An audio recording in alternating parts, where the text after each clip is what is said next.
Ladies and gentlemen, welcome back to Rough Fight TV. And today we're talking about 5 of the worst hype jobs of all time. Okay, some fighters that we genuinely thought were going to become right now. They'll be up in the mix for the world titles.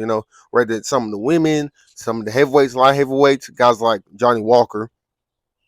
Anyway, bums like that we really thought were going to make a difference, but ended up being the laughing stock of the entire division. So let's get right into this list and see how this goes.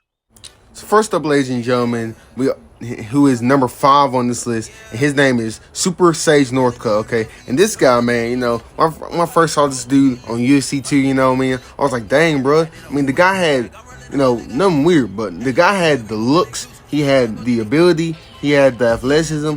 The dude was someone that you would like. If like Dana White looked at, Dana White was being like, that boy is getting a push. We're going to strap a rocket to him and send him to the moon, okay? The dude had that type of, at least as far as looks and ability, he really could fight really good. But, he started off, he had 2 good first little wins, okay? Both finishes. Everything was really going well for him. But after he took 2 losses to Mickey Gall and Brian Barbanera, I guess the UFC saw that he wasn't that guy, because they were really trying to market him as like the next Wonder Boy, the next star, like I said, and he really did not live up to it.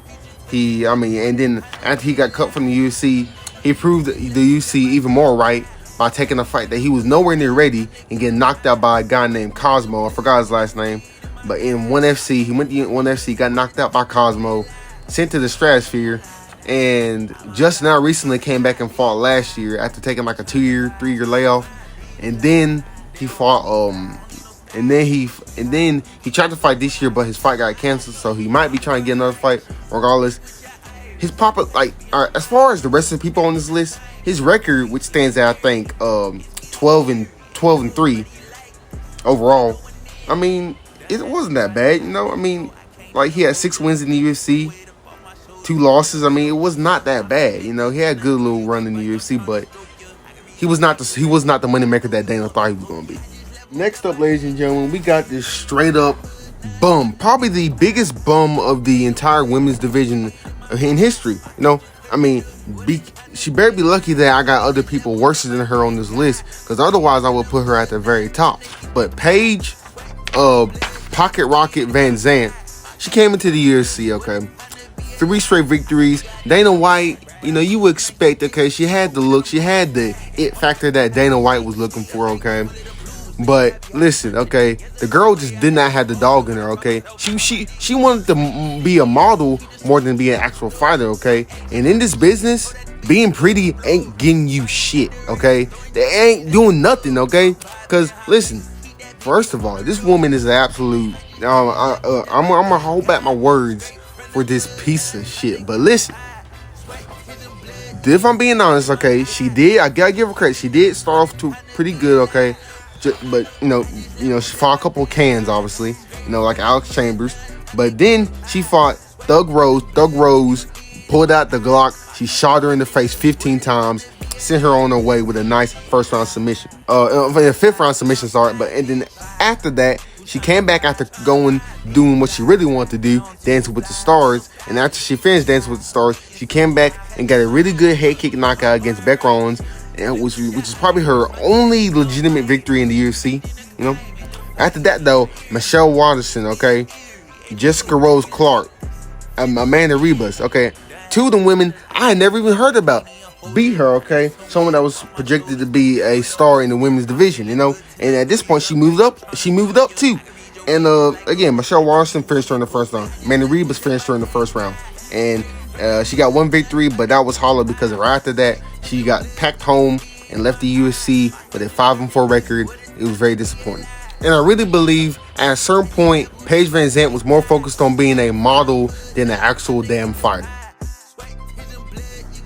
And next up, we got Johnny No Chin Walker. And listen, okay, he started off pretty good, to be honest, okay. For like the rest of these people, he really started off pretty good, okay. 4 straight victories, okay, most of them by TKO and knockout. And he also beat the man who's fighting for the light heavyweight championship tonight, this weekend, Khalil Roundtree, okay? He knocked him out cold. He had that famous finish where he hit him with them elbows and knocked him out, okay?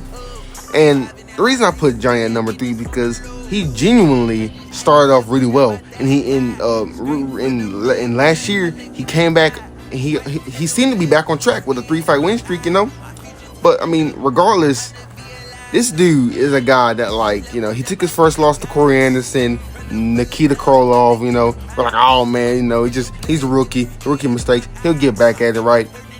And then he just constantly he goes up and down, up and down, up and down. I can't keep track with this goofy son of a bitch, okay? I cannot. Bro, Johnny Walker has my head spinning more than probably an alcoholic on lean. I don't know. Listen, I get sick of Johnny Walker, bro.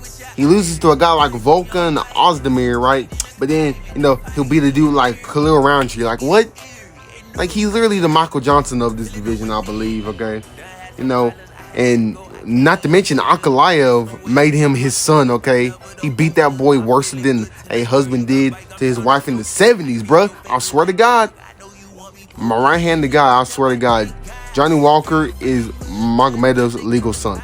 Man, Johnny Walker really had potential. He started off really good. We thought he was going to be like, he's 6'4", a long-ass arms. We really thought he was going to be the next John Jones kind of, but nope. That was probably the worst assumption they ever put on that man. That man, he fell off worse. He fell off worse than this next guy on this list, honestly. And literally at this point, no one gives two shits about Johnny Walker. I'm just being honest.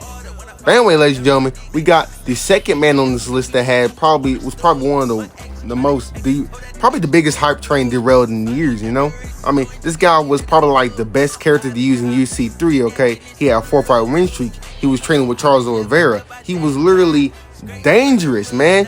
At one point, he was considered to be one of the next bantamweight champions. But then, listen, okay, 4 straight victories, okay? He beat guys like Brad Pickett, okay? Anthony Burchard, okay? He is come on. He started off 21-0. Okay, the guy was a demon in Brazil, comes to the UFC and continues to prove that. He did struggle in his first fight against Tim Gorman, but that's beside the point. He went on to get 3 straight knockouts, one with a flying knee against Brad Pickett, like I said, and then he was lined up against Cody Garbrandt. And at that point, people thought Garbrandt was going to. Both men were undefeated. People thought Almeida had the advantage though, but Almeida's biggest kryptonite was his footwork. He had no footwork. Okay, that's the thing with that solid Muay Thai base. Most of them, the pure Muay Thai base, most of them dudes just stand there and trade, and that was Almeida. He had no footwork. Okay, and that was his downfall. While everyone else was evolved, they had their footwork, they moved, they had all this footwork and everything.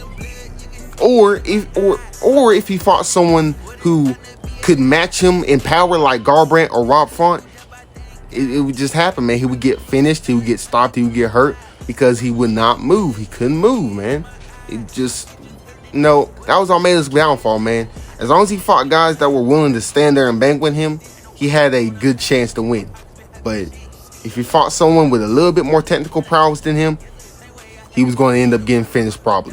Because after Garbrandt finished him in the first round, not to mention, he came back that same year, got a victory against Alberto Morales, finished him in the second round, and now at that point, people thought, okay, he's fine, he's going to be back on track. No, he never got back on track. After that, he got beat by Jimmy Rivera by decision, but no one lost faith in him yet. But after he fought Rob Font, it was over for him. Rob Font brutalized that man. He basically killed him.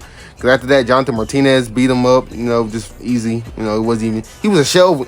The Thomas Almeida that fought Brad Pickett was nowhere to be seen. That one got sent straight to heaven. And then finally, as you know, the famous knockout on the UFC 260 card against Miocic versus Ngannou. Sean O'Malley absolutely curb stomped that man like he was in WWE. Sean O'Malley thought he was Dan Henderson that fight, because he sent a H-bomb straight down and killed Almeida and sent him home. And now I think he's like a coach or something, but it's just sad seeing a man that literally had the tools to become a star, but he didn't evolve, and that was his ultimate downfall. Last but not least, folks, at number one, it is Darren the Gorilla Till. We all know this man, bro. This guy, legitimately, I thought he was going to be. I thought he was going to beat Wood, because everyone was going on, man. Everyone had Tyron Woodley written off. Okay, everyone thought it was a foregone conclusion. How the UFC pushed him and did all the promoting for this guy. It was absolutely spectacular. And I'm surprised people really thought he was going to beat T Wood, because despite all the hype, I mean, listen, Till only had one legitimate victory, and that was against Stephen Wonderboy Thompson. Okay, the rest of the victories was against some other bums and a washed-up Donald the Cowboy Cerrone. So you telling me that people legitimately thought that man was going to dominate T Wood? I mean, I understand he came out. I know he had that amazing entrance with that song in that one fight. I think that was against Wonderboy, actually. He had that amazing performance against him. But listen, bro, everyone got blinded by the rose-colored glasses and was like, "Oh my God, man, Till's gonna be the champ, man. T Wood ain't gonna do nothing." Well, newsflash, T Wood legitimately, and to my surprise, at this day and age, he dominated Darren Till. He beat that boy Black Blue. He beat the white. He beat the white off that boy, bro. I ain't going to sugarcoat it no way. Cause listen, Till was not the same after that. Because even though he did do good against Jorge rallied back in like the second or third round and knocked him out cold. So I mean, that was very shocking. So Till gets finished 2 straight times after being built up to be the next champion, and he really never recovered. I mean, he lost his love for the sport, man. It's really strange. He goes from this, he was the killer gorilla, the dominator, but he goes from that to a straight up bum. And I mean, legitimately, he barely beat Kevin Gastelum. And then after that, he got dominated by Robert Whittaker, but it's the Reaper, obviously. He's a killer. But then he got dominated by Derek Brunson. Of all the people, Derek Brunson, man, come on now. Derek Brunson, just out wrestled him, just did him dirty. And I forgot who he last fought, but after he lost to Brunson, it was like, oh man, he needs to improve his wrestling. Okay. He goes and trains with Hamza. Everybody thinks, oh man, yeah, Darren's about to be back in form. He doesn't do shit, man. It was probably the most pathetic performance of all time. And he gets sent home. And that's that. But anyway, ladies and gentlemen, I hope you enjoyed this video. Make sure to like, comment, subscribe if you want to. I'm about to go get me some Waffle House. And this has been the top 5 weirdest hype train fall offs of all time.